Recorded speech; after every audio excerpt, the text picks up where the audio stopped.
BBC. Hello, and thank you for downloading Witness from the BBC World Service with me, Alex Last. And today we tell the story of the Kenyan ecologist Wangari Maathai, who in 2004 became the first African woman to win the Nobel Peace Prize.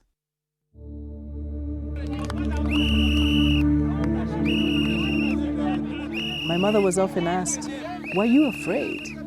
You were fearless. How can you do all these things?" And she said, "No, I was afraid." But she said what needed to be done was so compelling that I had to do it.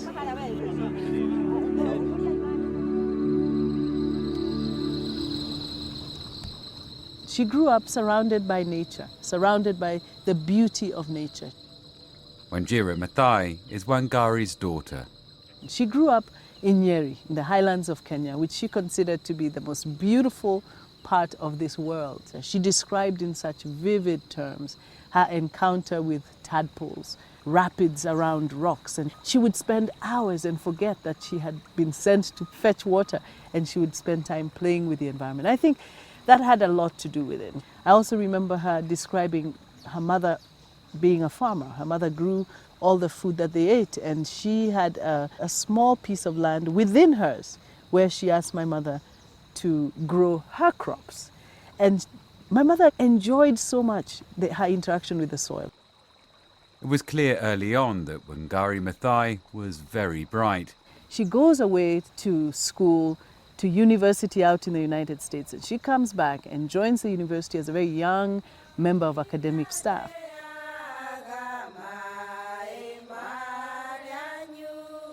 She got her PhD in veterinary anatomy and became a professor at the University of Nairobi. During her work, she noticed that population growth, farming and deforestation were having a dramatic effect on rural Kenya. She was struck by the issues that were being presented by women who were very much like her mother. They were talking about lack of fuel, having to walk hours to fetch firewood, lack of water, and lack of nutritious food. And everything they described, she felt, was connected to a degradation of the landscape. And so why not plant trees, she asked them. Discussion with the country women is what triggered me, because they were describing a situation that was completely different from what I had experienced as a child. Professor Wangari Maathai speaking to the BBC in 2007. And so I could see and I could experience from their descriptions that something very drastic was going wrong with our environment. Water was no longer clean as I knew it. The soil was disappearing, and so rivers were brown during the rainy season. Instead of rainwater being retained in the forest and coming to us slowly in form of rivers, now the water was rushing downstream because there was no vegetation to hold the water.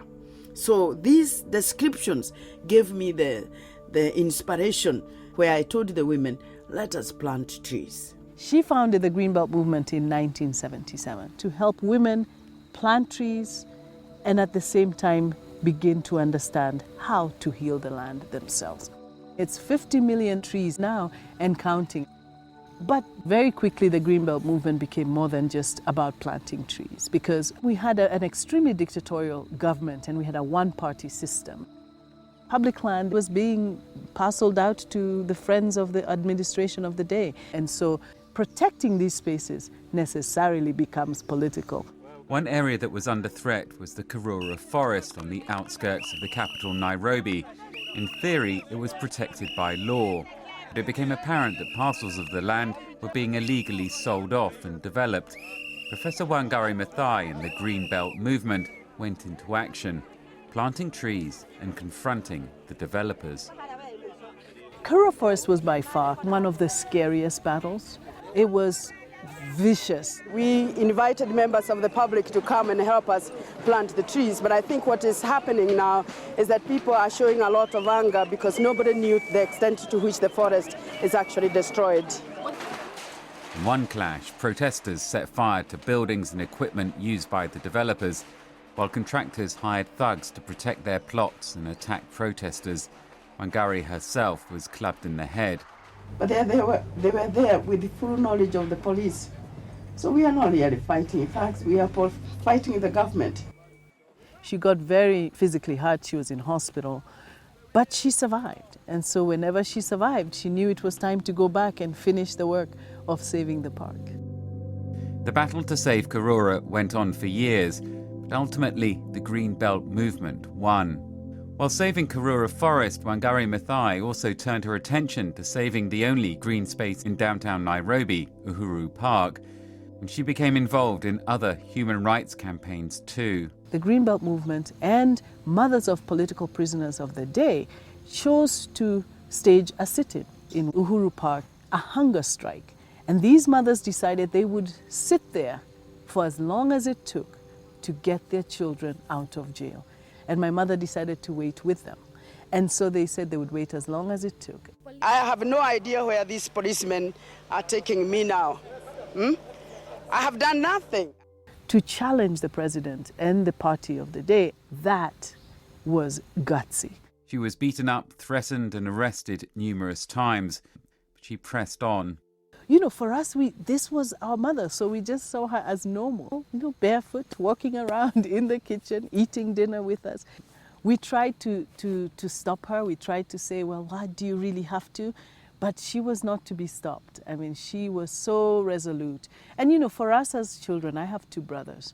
We always saw her come back home. So we knew she'd come back. We got used to the fact that she came back. She was part of the opposition coalition that swept to power in 2002. She was elected to Parliament and even served as the Deputy Environment Minister. Then, in October 2004, a bolt from the blue. An ecologist from Kenya has become the first African woman to win the Nobel Peace Prize. Wangari Maathai has spent more than 25 years fighting deforestation. She just didn't believe that it was her. I think for a while there she probably thought, maybe it's a mistake, I don't know. But it was one of the most amazing moments to see her enjoy the spotlight and the platform in a way she'd never had before. I think the whole day she sort of spent saying, I didn't know anyone was listening. When I was called to be informed that I had won, I had no idea whatsoever what was coming.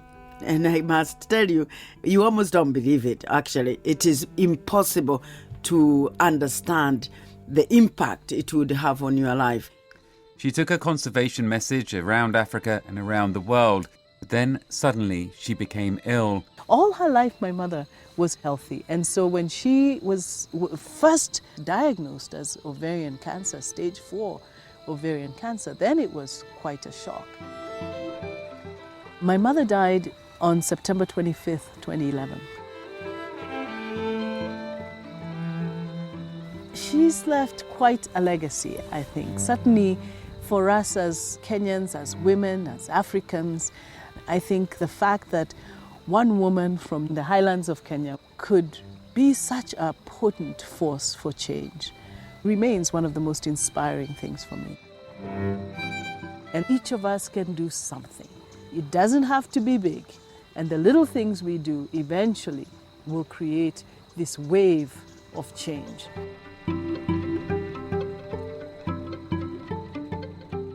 Wanjira Mathai ending this edition of the Witness podcast with me, Alex Last. For more of our history programmes, just search for BBC Witness.